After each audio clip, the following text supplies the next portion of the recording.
we'll do the live thing first. Like,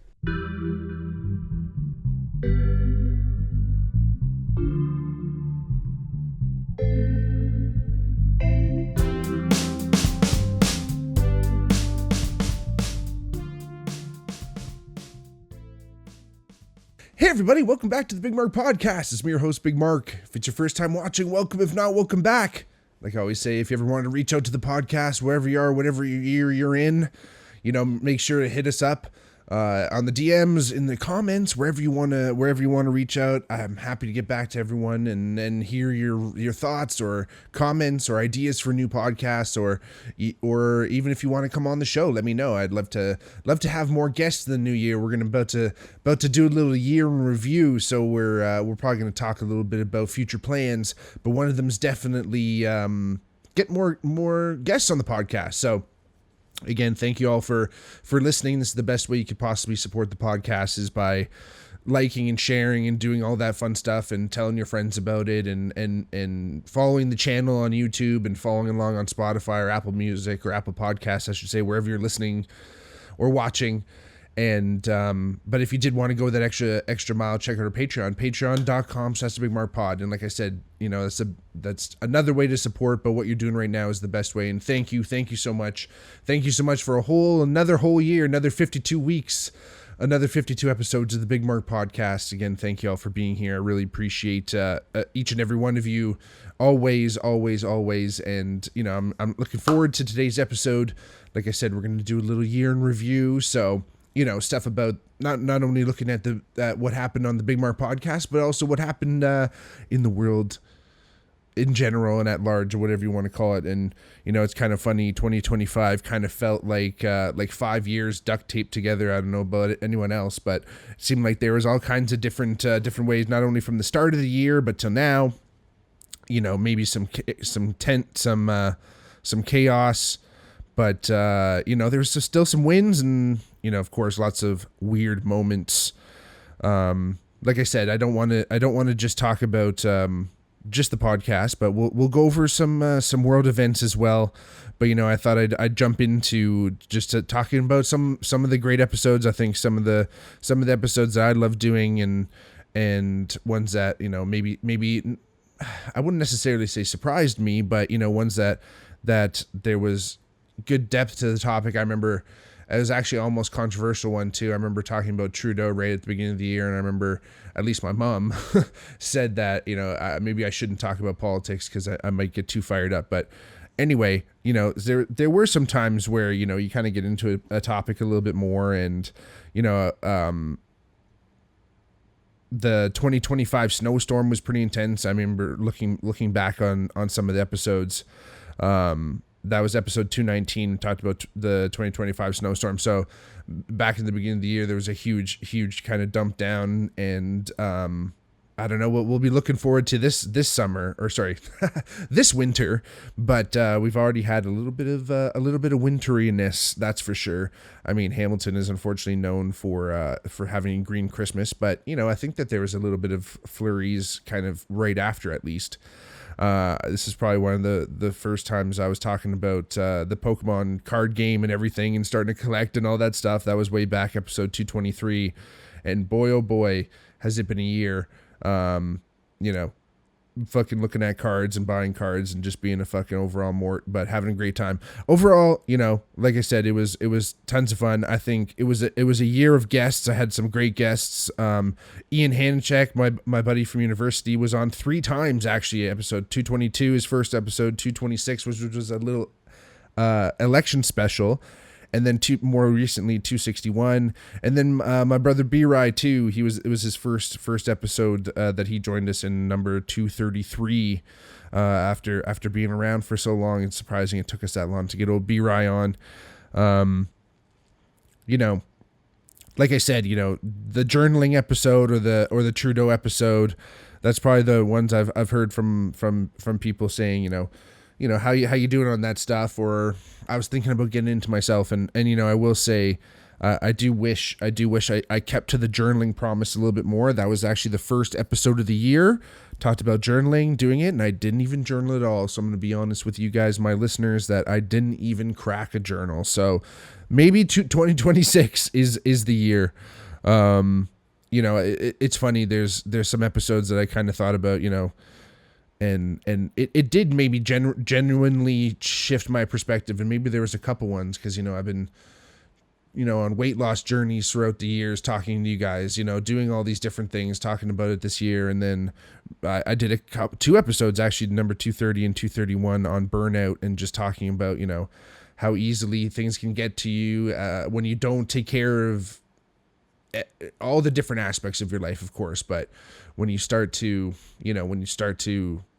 compromise, or, you don't prioritize certain things in your life, other things start to crumble away, right? Like, I think they said, I've heard burnout is kind of like, once you normalize poor sleep is when things start to go poorly, as far as your mental health in general, not only just burnout, but your mental health in general. Once you start pushing off sleep, that's a big indicator that, something's going on. So stay on top of that. I'm really excited that I did an episode on the new Escarpment Labs podcast. That was back number 241. That was great because we finally, I finally have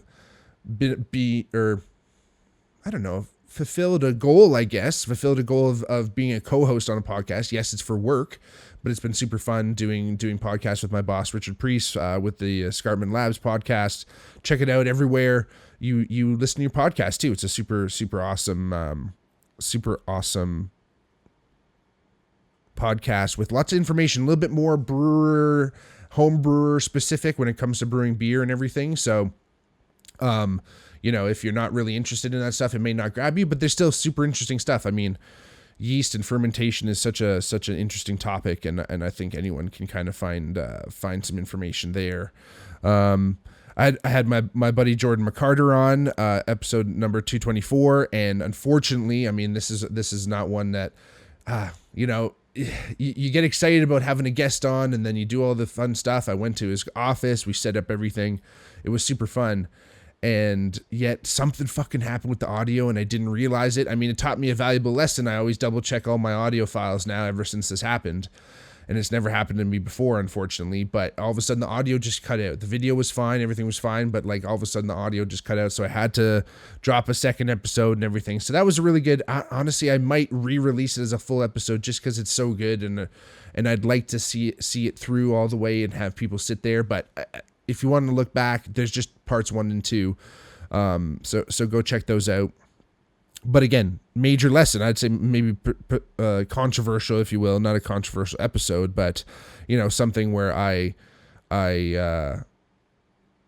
learned a big lesson. Let's just put it that way. And again, talking about some other stuff is just, all the things that happen with Reckless Harbor and the band and having everyone on, I need to have more of the band on. There's a great podcast studio actually in Main Stage Studios. So I'm going to get that set up. That's going to be a big goal. Actually, I'm just been thinking about doing it for a while, but I was just in Main Stage with actually my buddies from my old band, and we had a little jam, and I was reminded that there's a podcast studio in there. It's got cameras. It's got, I think, at least 4 mics in one of the rooms.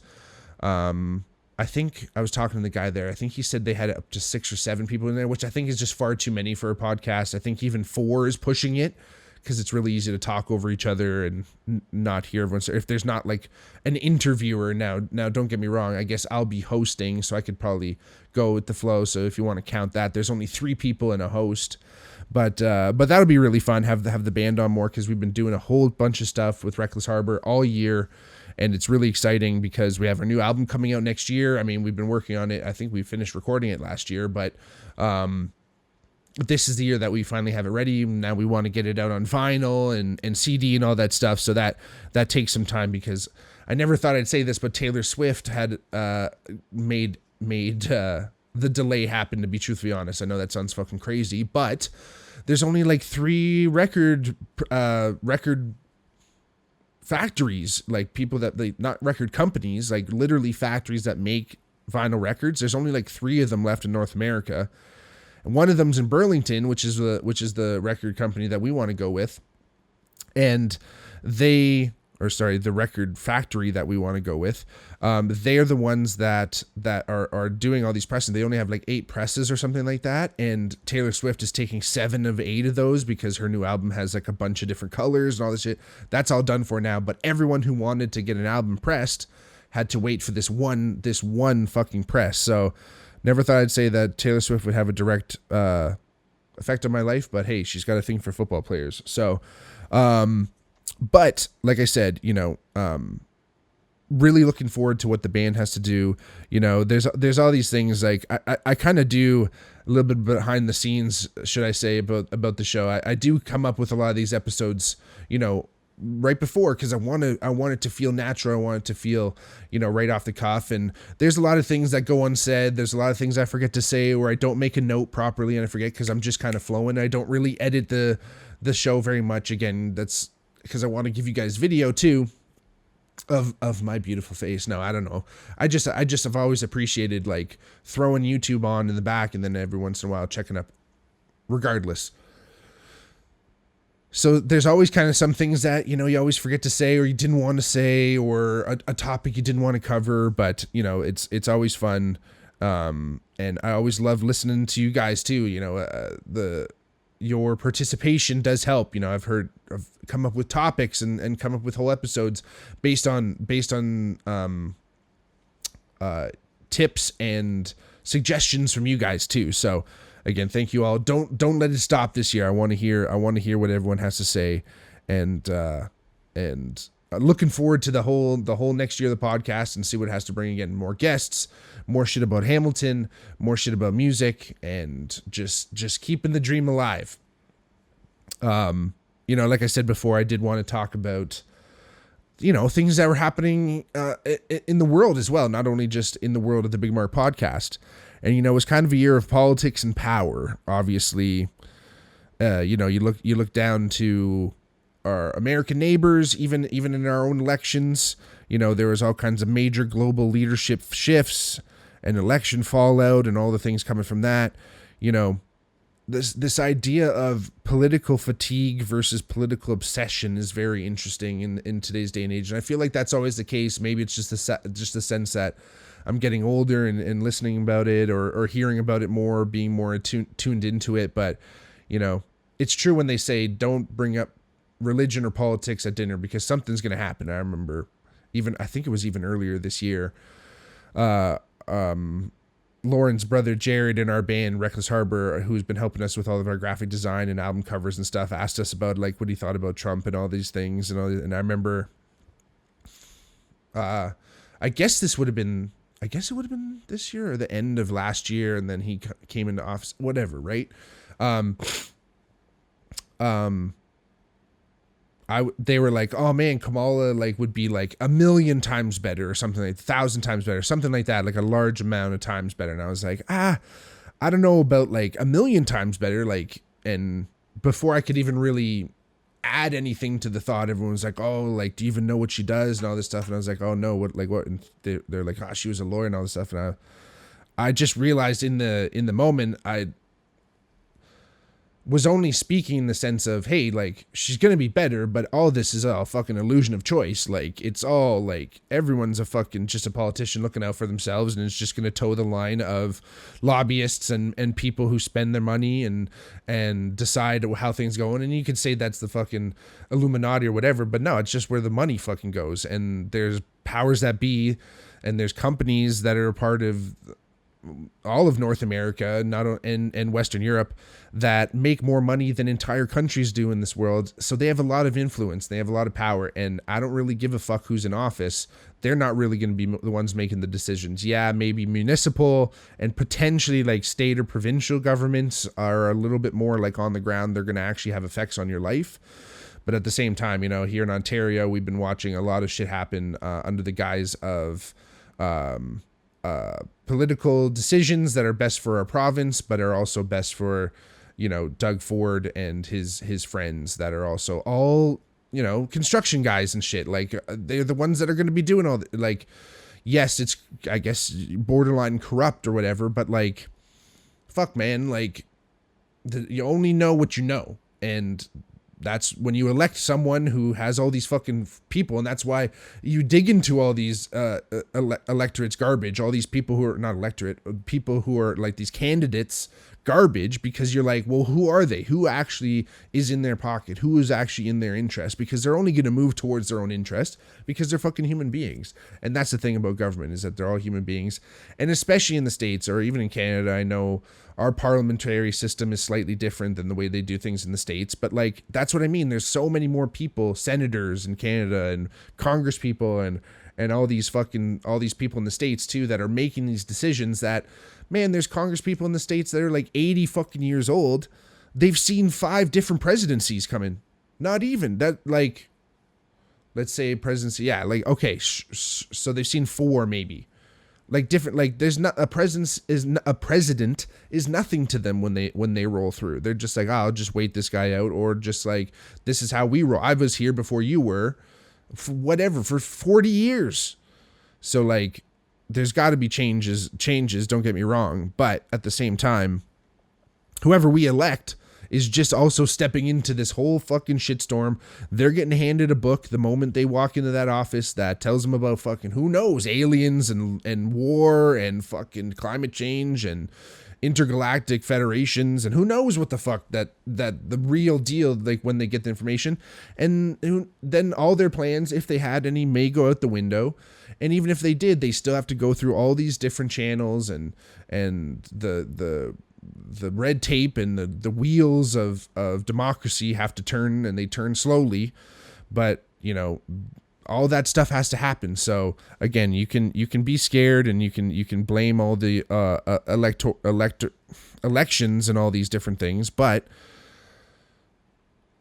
whoever's in office doesn't always have the biggest effect right on your life. And I think that's the thing about this political obsession, is that some people just can't help it. And especially Canadians that, look at me, I'm fucking talking about American politics right now. What the fuck does that ever really have to do to me? Yes, there's NAFTA and there's trade, and we got tariffed out the dick, and there's been basically a tariff war between America and the States and this whole year. And that shit is real.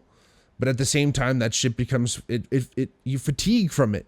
That's what I mean when I'm talking about political fatigue. You just hear the same thing over and over again. And like, you know, maybe our trust in institutions has continued to erode, and we just keep in that, like this is what I'm saying, is that we're in this situation because we've kind of lost trust in this system, even though that's all we fucking care about, and that's all. But that's it. There's only one thing to complain about, because there's only one thing to complain about, and it's the current system. Maybe we can change it, maybe we can't. But again, we're gonna fucking burn out from all this shit, and it goes for all these different things. Look at tech and AI, and you know, the culture shock of how that's all hit us, right? You know, AI saturation has hit everyday life. Literally, I'm reading a fucking outline from ChatGPT right now about this whole thing that I put together and prompted it and said, put together this fucking shit. And there you go. It's hitting everyday life. And you know, creativity versus automation debates are real. How much credit do I get for reading some of the things off here? Yes, it's in bullet form, and it's just kind of like, you know, that's how I usually write my notes for the podcast anyway. But I said, hey, look at the podcast, look at world topics, and put all these things together for me. So it's what I would have done anyway, and it saved me, and there's a convenience to it. But how creative is it? And maybe you guys are even listening to me saying this going, what the fuck, man? But hey, just like the history is, I'm a ChatGPT slut here, so I'm just working for ChatGPT right now. No, but again, you know, there's this whole thing in this debate that lingers, is where is that line between convenience and creativity, and where that's taking that over? And are you being creative and using it, and are you using it as a tool, or are you using it to do your whole fucking project, see it through the end? Again, ChatGPT maybe hasn't even got to that, but hey, let's just put it this way. If you're a graphic designer right now, you just go to ChatGPT and you say, hey, put together a fucking picture with this advertisement and this price and this and it pops it out, and you just post that did your fucking job for you. So say what you will, versus, like I said, this is point form shit. It's more of a prompt. I mean, we do it for the Scarman Labs podcast too. Surprise, spoiler alert. But again, you'd be surprised at how much it is hitting literally everyday life. And, I think people have been impressed with AI, but I think there's also a nervousness brewing too, where the AI is learning. This is I'm using ChatGPT 5.2. So there's already been 5.2 versions already. And, they're only going to continue to get better and continue to learn. But this isn't even necessarily fucking real thought. This is, it's a rapid learning model that it's or whatever they fucking call it, where it is learning in a sense, but it's not really thinking yet. So we haven't even actually got to that point of like real, thought. And like, so who knows if we'll get to that point. And then is that the singularity? And then does it become her? Does it become 2001 Space Odyssey?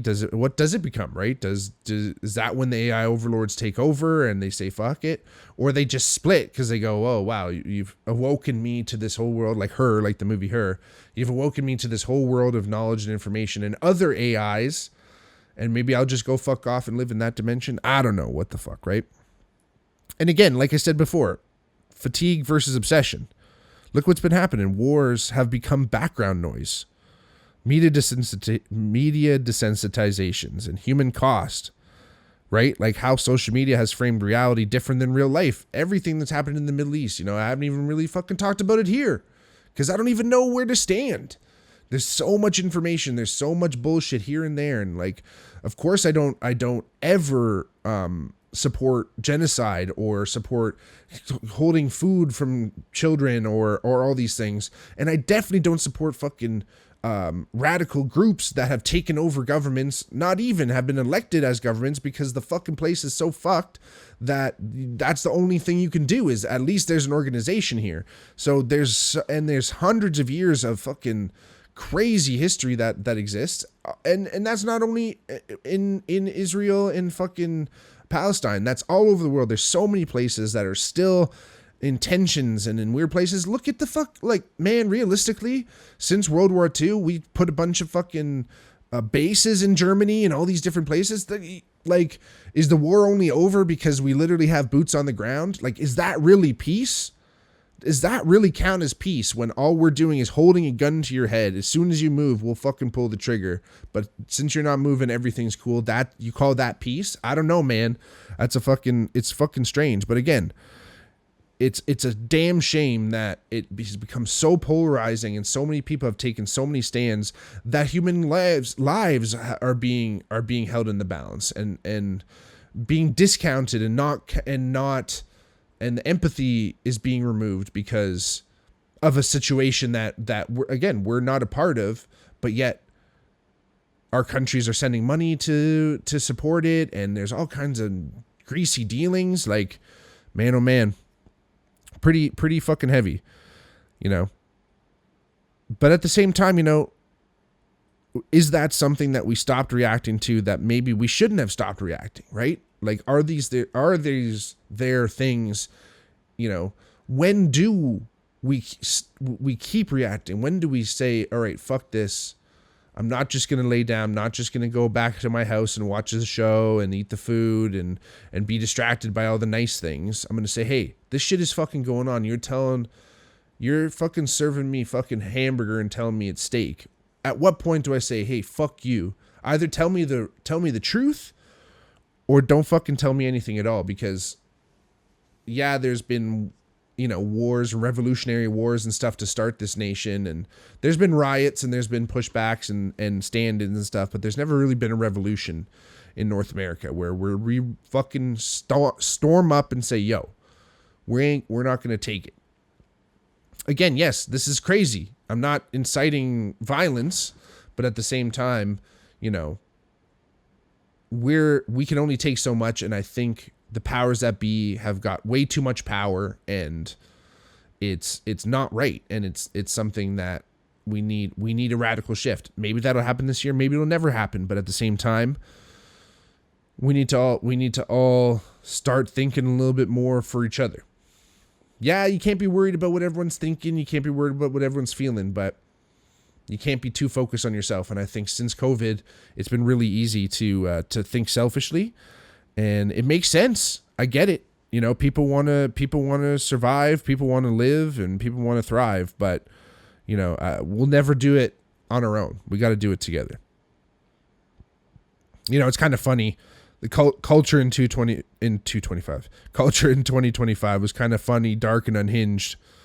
We saw Ye implode and, saw all that shit fucking go on. And I mean, many celebrities implosions and overexposure, but I think that's all led to this death, or in fact, rebirth of authenticity. I think, the more and more people realize what's kind of happening and look behind the scenes and what potentially this whole new world of social media has granted a lot of people, is they realize now not everyone is who they really are. Social media is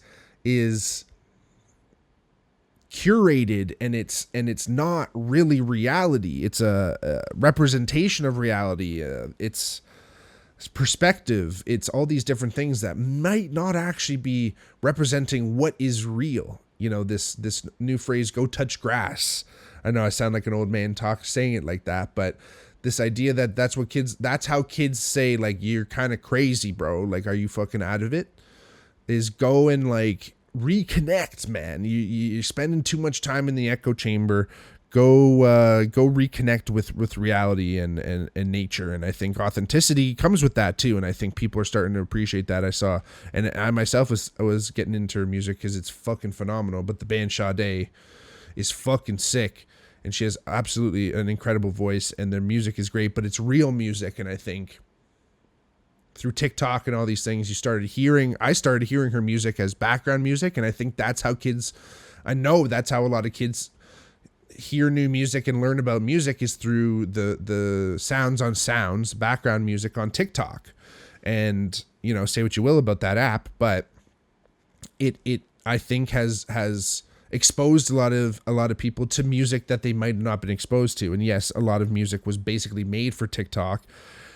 And I think that's what blew it, is a lot of kids said, this is fucking shitty music that's just meant to be sped up or slowed down or whatever the fuck it is, not really music. But then they started going, hey, this is kind of a good tune, let's hear it. And I think that's that authenticity, and that's that idea of people are starting to plug into, hey, and this nostalgia for old times is, this obsession with nostalgia is usually an indication that people aren't happy with the current times, but also looking back to these moments where there was pre technology and social media and cell phones, that there was a time where people were still fucking living their lives. And, you go back through the decades, yes, there was all these technological innovations that happened, but nothing quite hit us like internet and social media and cell phones and all these things that completely took us away and gave us this substitute for social interaction, right? The social aspect of social media is almost a misnomer, in the fact that you think you're a big part of this whole system, which it's true, and it's true, but to indicate that you are now much more part of a system than you were before social media is also wrong, in the sense that a lot of people, unless you're in a position of power that can actually make a difference, you're out there as a part of the human nature and, the peanut gallery or whatever. There was always people talking craziness. Yes, it's given a voice to a lot more people who have been heard by a lot more people than usually. Back in the day, some of these people on social media, the only people that would have been hearing, or the only thing that would have been listening to their rants, were the four fucking padded walls around them.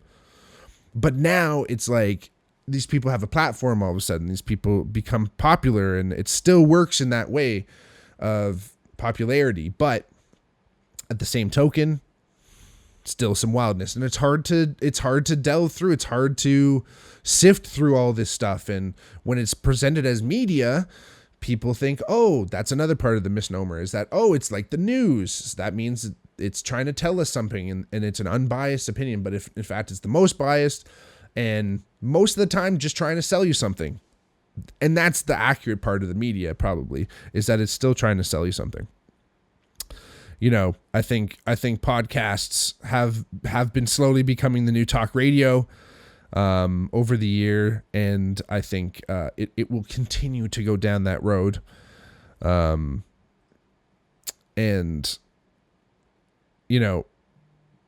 when I've been rocking this podcast, it's ebbed and flowed. I've had some trouble, talking about burnout.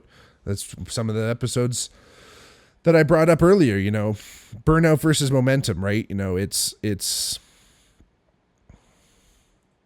something that has become, doing the podcast for me, is fulfilling a commitment that I made not only to you guys listening, but to myself, that I wanted to keep doing this. And I love doing this, and it's fun. And no matter how many people are listening, there's episodes where I have fucking 7 watches or 7, like, people don't fucking watch this that much. So it's not really even for everyone, but I've always seen it as, if I do something, I stay committed to it, I keep doing it, the opportunity will always be there if I do have a cool guest, or if I do want to promote the album that's coming out, or say something that, have this crossover between the loves of my life, and show this and say, there's this information that someone else might be interested. I'm not just doing this to hear my voice, although it might sound like it. I'm not just doing this to hear my own voice. I love talking about this stuff. I love talking about random shit and giving people knowledge. And it's funny, I had this thought the other day where it's like, I told someone about something that I thought was like completely common knowledge, but they were like, no, I've never even heard of that. And in thinking about it a little bit more, I was like, how would everyone hear about that? I wish I could tell you exactly what it was. It was like a movie or something like that, or I don't know, some type of phenomenon, whatever, classic Bigmark facts. But it was a bit of a realization going, as much as I think, everyone knows all this stuff, maybe not everyone does. And this is why there's been people in my life that have suggested, hey, do a podcast, hey, do this, right? So I'm excited to do this, but it's sometimes funny, the idea of talking to a mic during chaotic times, right? Is it therapy or is it madness, right? And I ebb and flow between it. I don't know. Sometimes it's good to get this shit out, and sometimes it's like, what the fuck? Is this just me yelling into the void and speaking to the void and just talking to a wall, talking to my own padded wall in a way? But no, I enjoy it, and I hope you do too. Again, you guys, shape my confidence, my opinions, my direction. I'm always thinking about what my audience is going to think or what they're going to hear.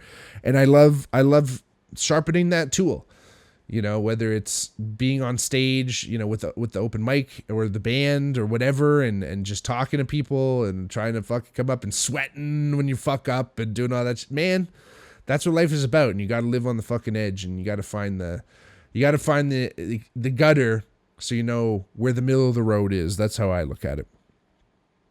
So again, looking forward to next year. Who knows what's going to happen? I don't know what kind of trends are going to explode or collapse. There'll be some that quietly fade away. There'll be some that quietly return. Hopefully in music, we get back to better audio. We get back to more physical media. I think DVDs and Blu-rays and vinyl and CDs are on the way up. We did a whole episode predicting what's going to happen in the future of beer. My call is, I think the return of the glass bottle is going to come back. Every brewer probably hates me because fucking dealing with glass bottles is brutes magoots, especially now with all the beer stores closing. But yeah, it's going to be really interesting, and I've said it before, I thank each and every one of you for listening. You guys are super special, whether you're new, whether you're old, wherever. If you've been with us since day one, I know a lot of you have. Thank you. This is what I do it. I do it for y'all. And like I said, I do it for myself too. But I always am happy to see more of you listening than less. So thanks again. Let me know what you guys think. What episode stuck with you? What do you want more out of next year? Let me know. And again, we'll see what this year holds, but I'm looking forward to it. I feel like it's the start of a good thing. So this year, the end of the snake, if you're listening on New Year's Eve, or if you're listening in the year in the beginning of the new year, we're shedding off the skin of the year of the snake. And I guess if I'm going to talk about Chinese years,